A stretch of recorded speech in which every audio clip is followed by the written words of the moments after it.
happy to hear Hyde Erdrich's name every night because Hyde is an old friend, and we were in a writers group together in the 90s and early 2000s, and when I was at the University of Minnesota.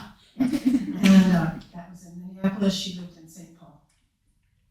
So it's been a really stimulating, exhilarating, and for me, inspiriting week. I mean, I have found so much inspiration from the courage and the inventiveness and the excitement of people's work, both in the classroom and here at the podium. I'd like to thank Sean Hill very much. I'd like to thank Matt, Sarah, Sean Cruz, Mark, Angie, the two Emilys, the other interns, and the students for the warm welcome that they've given me. Tonight I'm going to read two short stories, and then of course questions, comments. And the first one is a microfiction from my collection, Abundant Light. This week in the workshop, people are sharing work they brought in, 15 pages of work we're criticizing, critiquing for everyone, but then we're also writing a new piece, a microfiction, and so I thought I would read one of my microfictions. Let's see, the second story is a few minutes longer. Both pieces were sparked by personal experiences, but of course they are fiction, and as you write your stories, they change and the characters lead you in interesting directions. And they become stories of their own. The first reading from Abundant Light it's a book that came out, I think it was my fourth book of stories, and then Traveling with Spirits was in the middle. That's a novel set in India and in Minnesota, and then we have Bread and Salt, my new collection. The recent collection is a collection of stories set in India and in Indonesia and in France and Italy and various places around the world. And the stories that are about the surprising significance that a chance encounter can bring to our lives. The title of the book, Bread and Salt, is inspired by the 13th century Sufi poet Rumi, who said, "In gratitude for your bread and salt, I must preserve you from all danger." Now, there's a tradition in many cultures, but in my experience, particularly in North Africa and the Middle East, where one announces a bond after sharing a meal with a new friend. And I've had this experience often in Palestine and Turkey and Lebanon, but particularly when I did Fulbright in Tunisia. People frequently gave me small gifts that I found embarrassing after a meal. A coin purse from the Hajj. Why would they give me this wonderful thing from this wonderful experience of theirs? A pendant with the hand of Fatima. And when I would protest, they would say, "Oh no, we've shared bread and salt, so cannot turn it down." I'll say the page numbers for those of you who've already bought the books, but I have a warning. I always change things as I go along. I'm always revising, and I don't know how much you know about Pierre Bonnard, but I've decided I'm a distant cousin of that 19th century French painter, because on his deathbed, he said to his nephew, "Please put a little yellow in the corner of the last canvas." So this first piece is called Three Women by the River at One Time or Another. And it starts on page 167 of Abundant Light. Elsie Joy Piper, age 24, from southern Ohio. You can tell by her middle name that they expected something from her, for her. In the 1870s, that might have been finishing high school or becoming a milliner. But for Elsie Joy, it meant marrying Nelson Piper and heading west on the Oregon Trail. Maria Lourdes Ortega, her middle name predicted miracles. I love the Spanish pronunciation, Lourdes, with its round and cornered letters, richer than the brusque French Lourdes, where the liquid of the first syllable dries out on a quick exit of the second. I suspect suspect Maria Lourdes was the first park ranger in her family. The newspapers last week didn't say that, but I'm fairly certain. Patricia Helen Buckley. Helen, of course, means light. Not sure if at my nursing brightens the ICU, there's a lot of competition from those blinking colored balls. But light needs fuel, so I enjoy these weekend trips to state parks. Sometimes camping overnight, sometimes like today, just picnicking, poking around. Elsie Joy Piper, 1850 to 1875, passed on giving birth to her daughter, Eleanor Ruth Piper, right here on the riverbank in Idaho. You can't tell me that child has an easy life, Ruth the follower. But it's really for Elsie Joy that I'm here, and for Maria Lourdes. I've read about each of them. 3 bullets in Maria Lourdes's beautiful head. A sniper disappeared into the brush. One of a series of female park ranger homicides in the tri-state area, according to the article. The suspect, a tall, bearded white man between 20 and 40. The newspaper and radio keep warning women not to visit the park alone. Cheerful, bright afternoon, the dry air welcoming after a rainy May that seeped into too much of June. Unusually wet for the high desert. Peaceful here at the picnic table by the river, silent except for the electrical sizzle of bees and the drilling of hummers around the pungent sage. Those flowers look blue or lavender to me, not purple. But perhaps Western myth requires purple sage. I'd like to ask Maria Lourdes. I unpack my turkey on high-fiber bread with a bag of midget carrots. Maria Lourdes probably never had to worry about weight, running around acres of parkland all day. Her specialty was rare desert plants. The Sunday paper said she liked long-distance bicycle holidays. And Elsie Joy probably ate what she could get. Whatever dried meats from Ohio, whatever her husband, Nelson, could shoot or track. Earlier this morning, when I drive into the park, the director of this little Oregon Trail Museum is surprised to see me. They haven't had many visitors since the shooting. She assures me the exhibit room is safe, that the Park Service has sent an armed guard. The lady asks if I'm an historian, and I say, yes. Several years ago, I learned that they let historians into secret rooms in these regional museums, and show you documents, journals, letters. So I've had a wide-ranging teaching career at Vanderbilt, the University of Colorado, and why not? Yeah. She presents Elsie Joy's diary, a red leather bound book with yellowing pages. I must sit there for 2 hours, reading about the farewells in Cincinnati, the exciting first week of their trip, group calamities of broken wheels and sick children and fierce weather. The journey west went much slower than expected. Elsie Joy never dreamed of giving birth until they were safely in Oregon. I wonder what new world she anticipated. Did she believe the ocean would really be Pacific? Had she heard about the giant trees? Did she reckon the edge of the continent was some kind of culmination? Elsie Joy's keen eye is evident in her descriptions of elk, buffalo, bear, heron, and flowers for which she had no names. In another life, she might have been Maria Lourdes Ortega. Finishing up in the museum and promising the director, another Patricia, to send a copy of my article, I collect my backpack and head down toward the river. Patricia comes running after me, heaving with warning about last week's sniper. Perhaps she forgets that we discussed when I arrived. The murder of her friend Maria Lourdes has traumatized her. Respectfully, I listen. Then I say, I'll be fine. Then I'm meeting friends at the river for lunch. Patricia looks around doubtfully. They're late, I shrug. A van full of visitors pulls up, and excited, she excuses herself to greet them.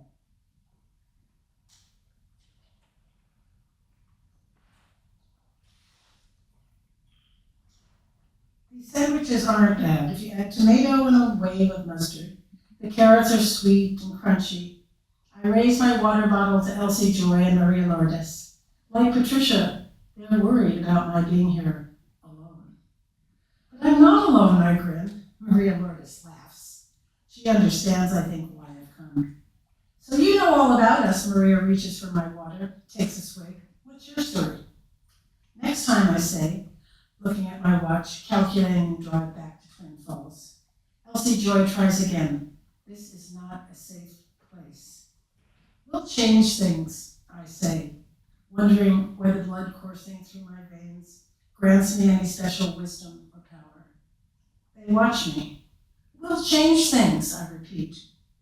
That's something all three of us have believed at one time or another.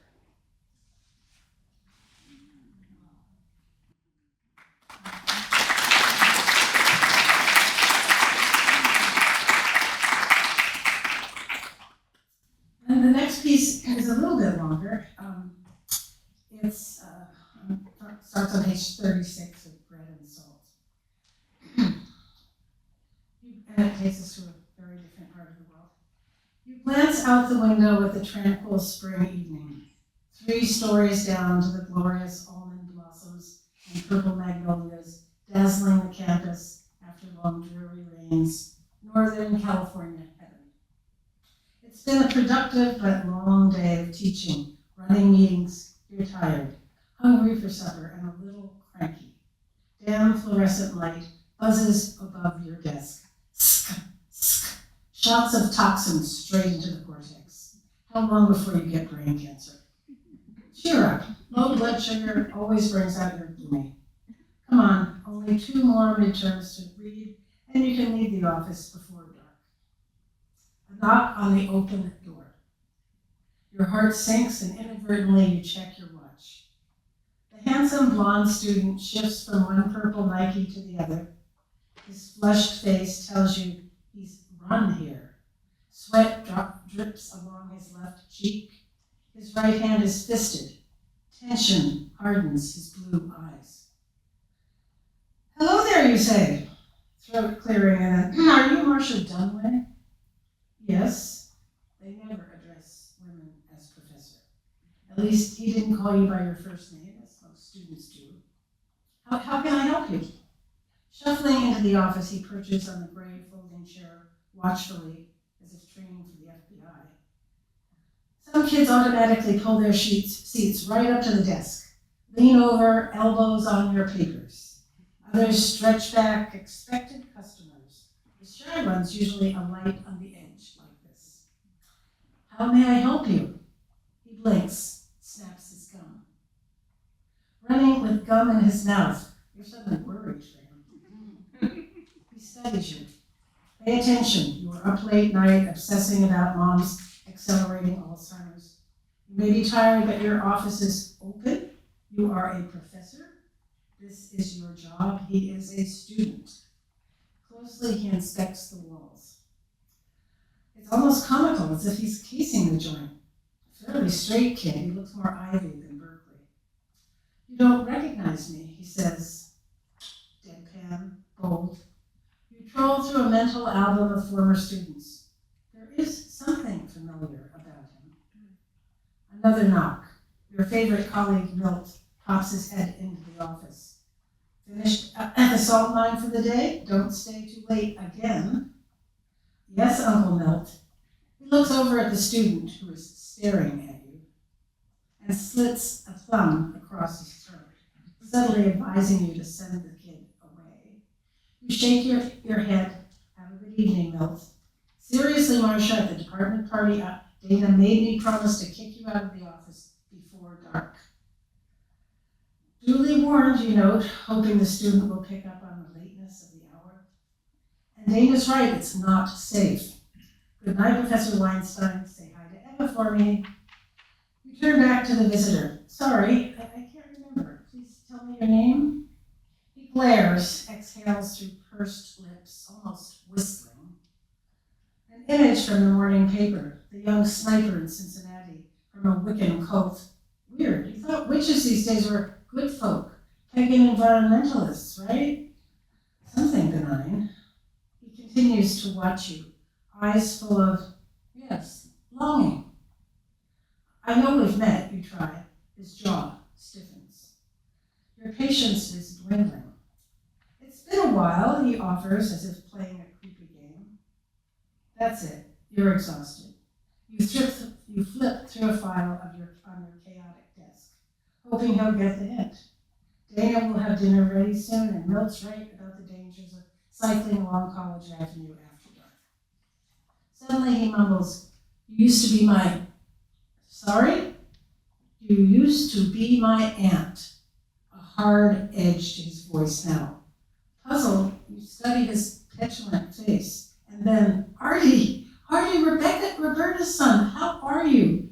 He was an affectionate little boy, very attached to Brad, adored his uncle. Yes, he looks exactly like your ex-husband's sister.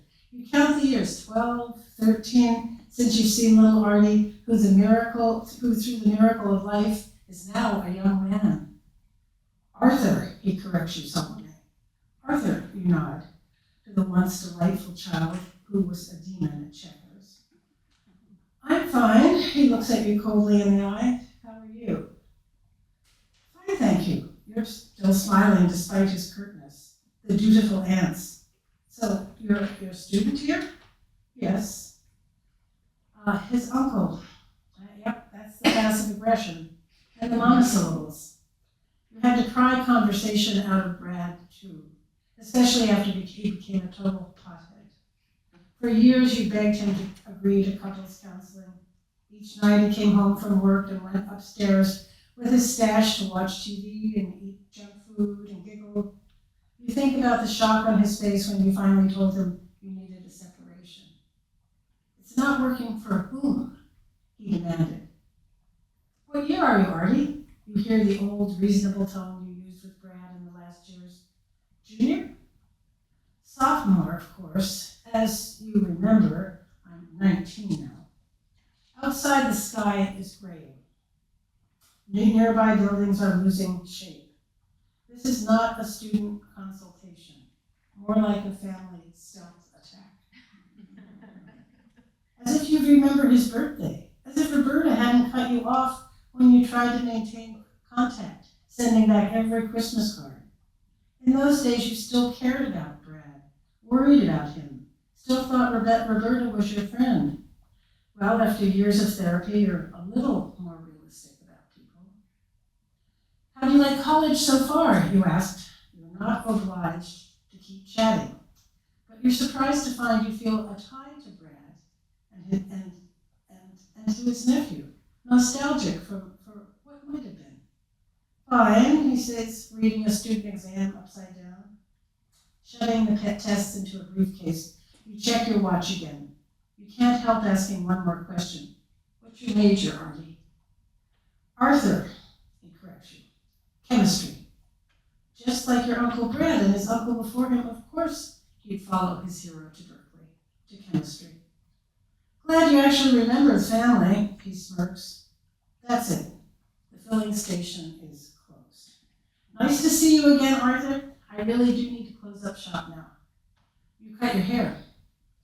Reflexively, you touch a short, tight coil at the nape of your neck. "We used to call you Rapunzel." You laugh. Brad always loved your long curls, claimed he rescued you from your crazy family. In a way, he was right. Brad's love and support allowed you to become an escape artist, just disappearing through the haze of smoke and alcohol and out the door of your family's tiny 10th floor apartment in the projects. Yes, you've always been grateful to him, even though he didn't turn out to be such a prince. Well, you weren't a total princess. Of course, you returned to your family after finding your footing. These last 2 years, your sister Anna has been good about sharing the caretaking of Mom. Sometimes you and Anna even laugh about growing up in that chaotic, scary apartment. "Do you still live with that Dana person?" What is the story? Did Brad send him? The times you tried to reconnect with Brad. You were so worried about his doping. He ignored your calls, your emails. "Your partner?" he persists. Clearly, he didn't register the banter with Milt enough. "Well, my personal life isn't appropriate for a student conversation. I do wish you well here at, are you still a feminist? Yes, of course. Mom knew it, she spotted it early. Knew what? This kid is full of weird energy. You are tired and hungry. It's ridiculous to feel threatened. Brad is too proud to have sent him. Arthur has come of his own accord. Imagine the whole family being angry with you. But is it your fault that Brad has become a recluse, that for years he smoked too much dope to hold down a job? Obviously, divorce was a good move. And I see from your posters you're still into radical politics. That hasn't changed. Clara usually comes to empty the trash by now. Why is she delayed tonight? The sky is already plum-colored. If you worked in a bank, you'd have a discreet button to push. Look, Arthur, it's late. Is there some way I can help you? The little towhead ate all the wedding cake left on people's plates. He stared at Brad with giant, admiring eyes. His uncle, the handsome, gallant groom. Since Artie's dad died, Brad had become both father and uncle. You think about racing Artie to the hospital 2 years after the wedding when he got anaphylactic shock from a bee sting. No, he says in a flat voice, I just came to see the person who used to be my aunt out of curiosity. Let it go, Dana would tell you, breathe. But the cordial aunt intervenes. Drop by again if I can be of help. He looks at you vacantly. You stand. Slowly he rises, then leans back against the faith-wrinkled print, his hands in his pockets, sweaty head on the last syllable of her name. Of course it's preposterous to think he'd pack a gun. Still he could have a knife. You are losing your grip. Stop it. You tried with Brad, you really did. Where the fuck is Clara? His eyes lower. Goodbye then. He sounds downcast. Goodbye, Arthur. Thanks. Pardon? For saying goodbye. I always did wonder where you went. He turns, walks toward the door, then swivels, waving once. You see the 6-year-old clapping when you and Brad picked him up at the hospital. He hugged Brad as if he'd never let go. As Brad drove to Roberta's, you cuddled Artie in the front seat, inhaling the antiseptic and sweat, grateful he was safe. You waved back, wistful for the people you and Brad and Arthur used to be. Standing in the door now, you watch him walk away. It never occurred to you that Artie remembered you.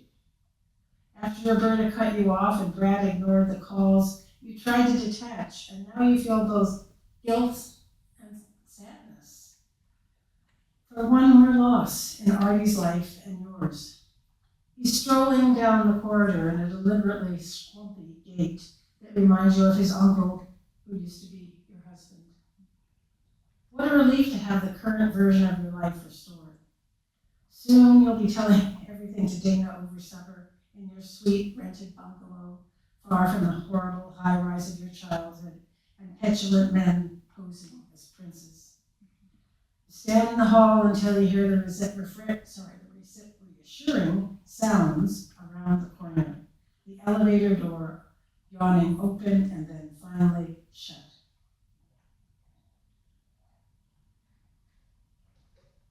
Imagine waiting 13 years to say goodbye. Returning to the office, you close the door behind you and press the lock before sitting down. As you gather your papers, you feel lucky. Lucky for 10 years and still going with Dana. Lucky to have a job you love. Lucky for California's no-fault divorce laws. No fault. A tap on the door. You hold your breath. Banging now. You feel the vibrations. Watch the wooden door shake. Persistent, heavy thumping. You look out the window into the darkness, 3 stories down to the dimly lit sidewalk. Breathe. You try to concentrate. Run your hands through your hair. Okay, grab the phone, get under the desk. First you call hopefully, Clara? But of course Clara has a key.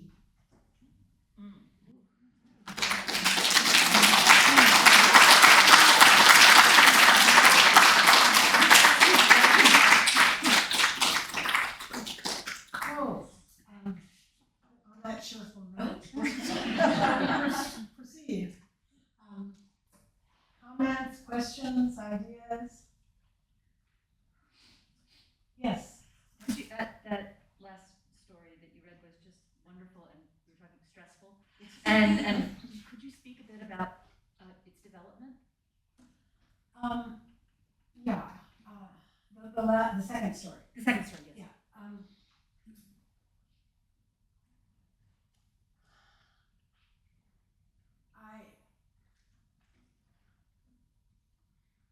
One night I was working late. My door was open, and a kid knocked on the door, and it came in, and that's what happened. But not all of it happened, and that's where being a writer comes in. That's where being a fiction writer comes in. So I followed this character, and I thought about Marcia's history and her relationships, and what would have happened to her, and what Arthur was like, and how unpredictable Arthur might be. And so really I just kind of followed Marcia's lead. And I think as fiction writers, I don't know if that happens with poetry, but essentially the characters take over. They really do, and they take you to places you don't expect, and places you might not want to go.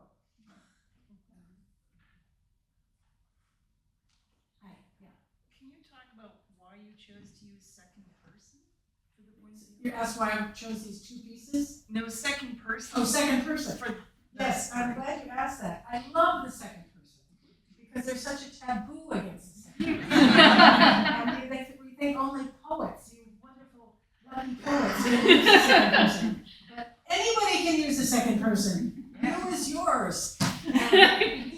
And I think that one of the issues is it's sort of like the fourth wall of the theater. You're not supposed to acknowledge that the reader is part of the story, and it's kind of like asking to be or not to be. That is your question.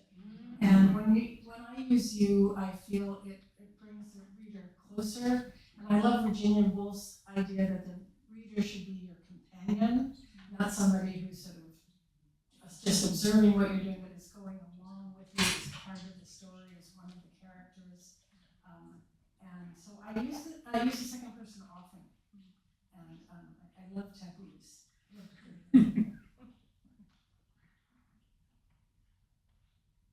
I know these weren't exactly hilarious pieces. So I have a lot of energy right now, but I'm sure you've got some kind of questions or observations. Yeah.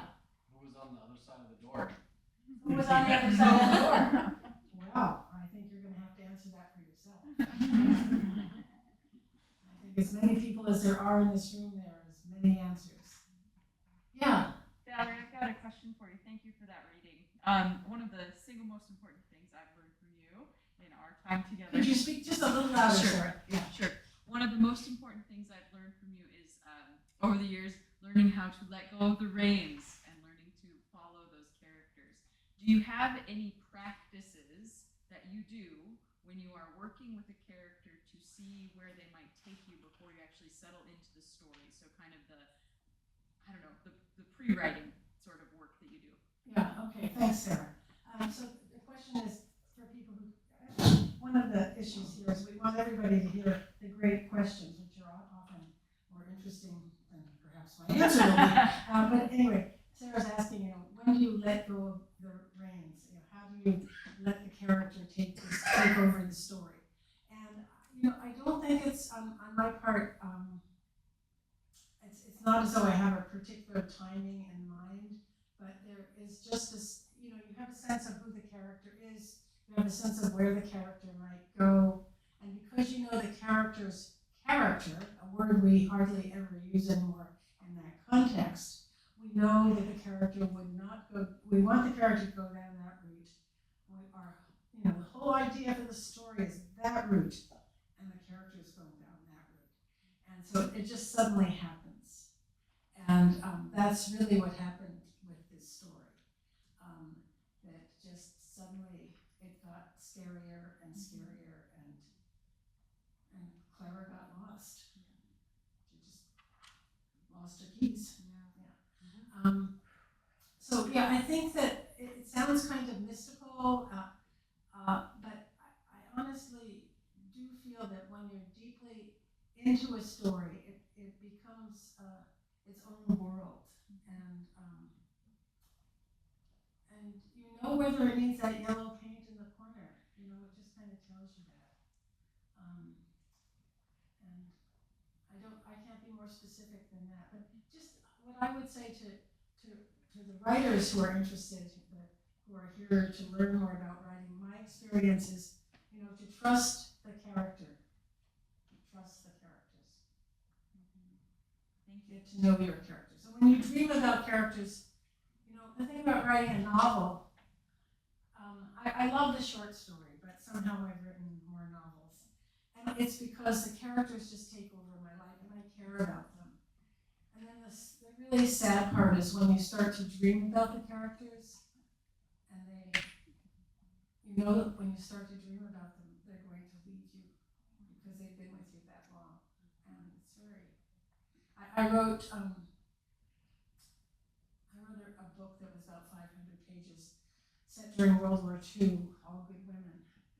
And it was hard. It was very hard to let go of them. So the next book was a book of stories. I just couldn't go through that again, at least for a while. Yeah, you have a question. My question actually follows what you were just saying. I was going to ask you about your experience, your different experience of writing stories and novels, and I think you also have a novel in stories, so it's short stories, but it's also a novel. Yeah. And if you could talk about that maybe a little bit. Yeah. Well, as I said, I love the short story. To me, the short story is like choreography.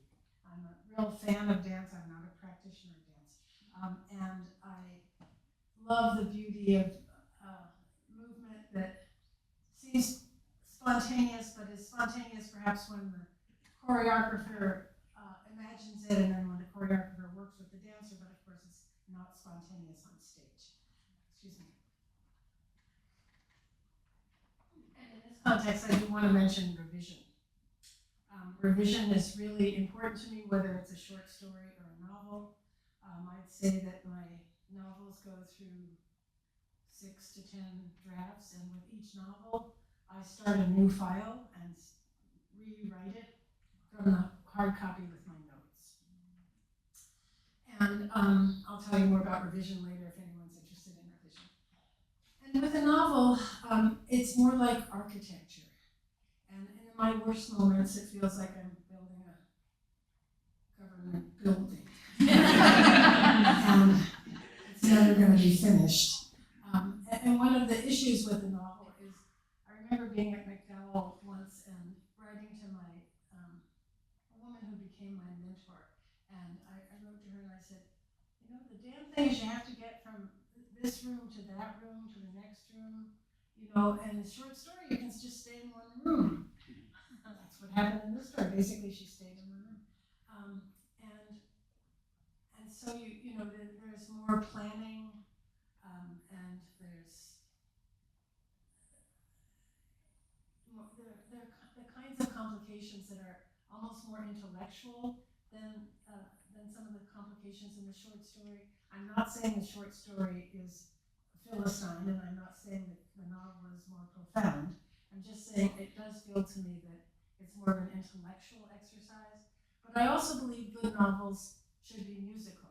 And so I read my chapters aloud. With my last book, Traveling with Spirits, I had about 8 months before the publisher needed it back, and there really weren't that many changes that I wanted to make. So I read about 10 pages a day. You know, if you read too many pages a day, you're not paying attention. But I'm interested in the way that one word breathes against another, and the way that the words move together, dancing, whether it's in the short story or the novel. So those are the differences I experience. They both are pleasing, yeah. And I think people don't read enough short stories. I feel evangelical about it. Are there any other kind of question? Yeah. When we've been talking about organizing books in poetry, there's a lot of discussion about how you do it, how much the author presents an order, how much the editor does a reordering. I'm just curious as to whether that works similarly doing a book of short stories? I haven't had that experience.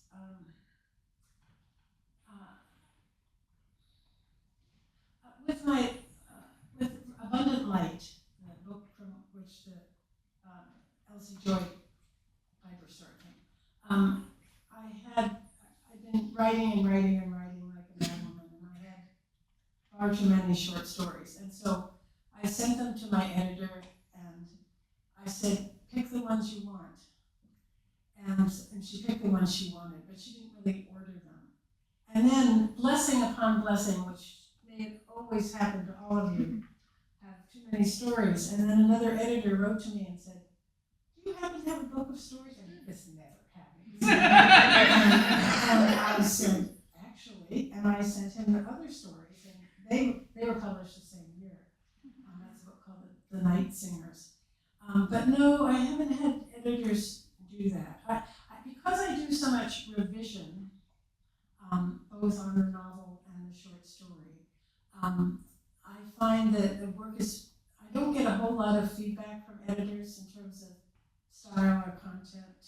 Sometimes, when I wrote The Low Road, which is a memoir about my mother's operatic Scottish family, I got some ideas from the editor about adding some things to the introduction, which were very, very helpful ideas. So I don't look down on ideas. I'm happy to get ideas from editors. But the fact of the matter is, in fiction these days, editors they're too busy doing other things, and unfortunately a lot of it has to do with marketing and connecting with the publicity department and trying to get the book visible. That they've lost the ability to really be Maxwell Perkins. Maxwell Perkins is dead. Yeah. Okay. Other questions, comments? Yeah. In The Escape Artist, I just so admire how the story moves back and forth between the front story and backstory. Can you talk a little bit about that process for you? Was it in earlier drafts, was one heavier than the other, or did you have to rein in one or the other? Yeah, that's a really good question. It's a hard choreography to execute. And I think that one of the things that happens for me, and we've certainly talked about it in the workshop this week, is that when we're writing an early draft of a novel or a story, my experience is that most people it's the first time they're reading their own story or novel. And so there's a lot of explanation in it. This happened, and then that happened, and that happened before this happened, and when this happened, she remembered that happened. And of course, you know what, that's not going to work for a story. And so what I try to remember is scene, not summary, taking out the explanation and evoking rather than explaining, and trying to weave in the backstory and sort of scenes, so you have that reference to her family in the 10th story, projects, and the smoke and the alcohol. And it's a kind of a scene, rather than saying she grew up in an alcoholic family, blah, blah. So you kind of see it and smell it, and the Rapunzel image of the 10th floor and coming down to earth and so forth. But that takes a little bit of time to figure out how to do that. Yeah. But yes, that's what you want to do. You want to learn how to weave. You know, I think that writing fiction is it's a pretty labor-intensive process, and involves all aspects of clothing design. You pick the cotton, you spin the cotton, you weave the cotton, you cut the cotton, you sew the cotton, you fit the cotton, you design the cotton, and you have a shirt that you maybe wear. And a lot of the times the shirts don't fit. And that's okay. The shirts don't always have to fit. Not every piece is going to work, even with a novel. Sometimes you just have to let go. Yes, yeah. Thank you so much for your reading. Yeah, and I'm wondering, since you mentioned reviewing in your craft talk, wonder if you would talk a little bit about whether in your career as a critic or reviewer, have you seen interesting changes or just how do you approach writing a review? Is it kind of just something, I mean, is it like, it's just a little money, or do you really enjoy it? Yeah. I guess it's the nerdy part of me, you know, I'm not a computer science expert, but I am a reader and I like to analyze things, and you know, I loved Cosm's lecture because close reading is my joy. And so I enjoy reading it, and if it's a good book, rereading. And if it's a bad book, you still have to reread it because you want to make sure the observations you want to make, the very careful, gentle, but certain observations you have about the problems are actually accurate. And I've learned a lot I mentioned Randall Keenan, one of my favorite authors. I met him because I was reviewing his book for The Nation, and if you're interested, I can tell you a story about Cormac McCarthy and Randall Keenan, but that's kind of the next stage from my career. So, you know, and he writes about this particular book, Let the Dead Bury Their Dead. It's about a small rural community in North Carolina, and it has, it's mostly African American, but his characters are Asian and white and men and women and straight and gay and who knows what, and each character is just infused with light and with life and with individuality, I also, he has he has a wonderful story about Booker T. Washington, which is in the second person, where he's addressing Booker T. Washington from the perspective of a more radical African American at the time. And then he has a final story that's also historical, and he has these fake citations at the bottom. And I'm very interested in history, and I think all art is political, so it's interesting to me when somebody really acknowledges it in that direct and beautiful way.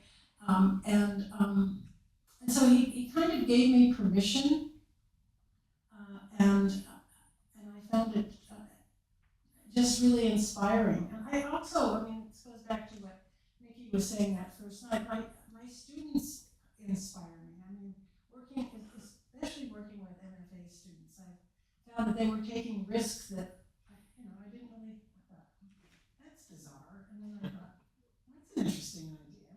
And the next thing I would be trying something. So I think that reading, whether it's reading our students' work or reading books really critically, as opposed to just kind of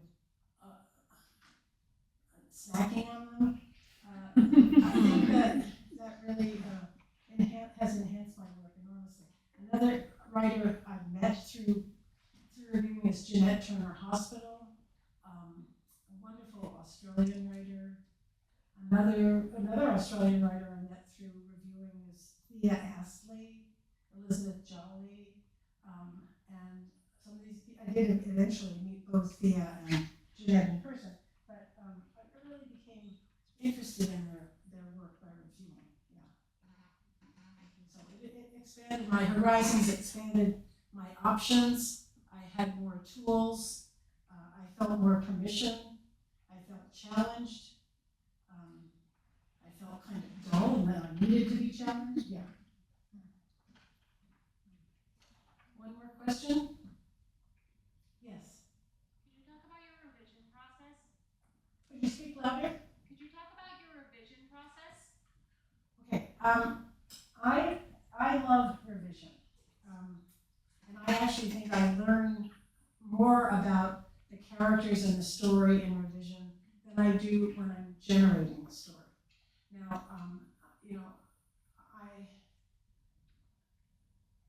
I wouldn't look back at the fire. The generative process is really terrifying for me, which is a terrible thing to admit. But it's also exhilarating, especially when you finish the draft, even no matter how bad it is. And my first drafts are really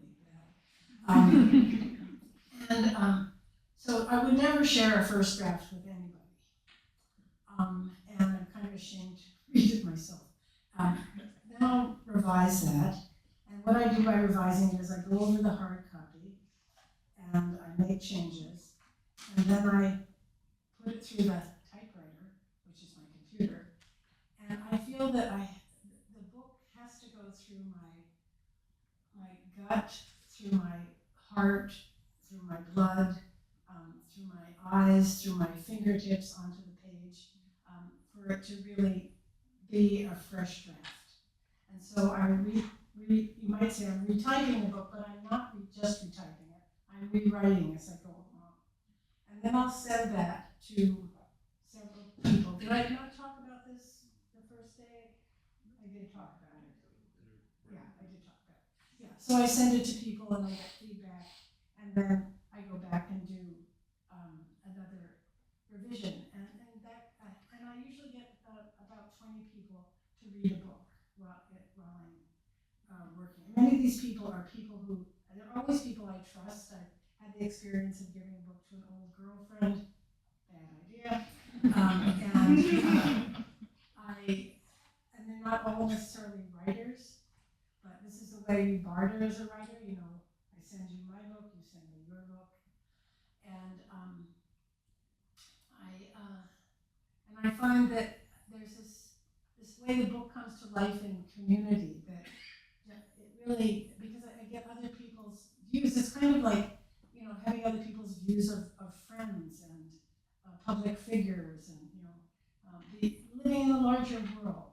And so I find that very few people say no. I don't know why they say no. Don't say no. And I always find a stranger to read each book, because I'm afraid that even though I trust these people, they might be being too nice.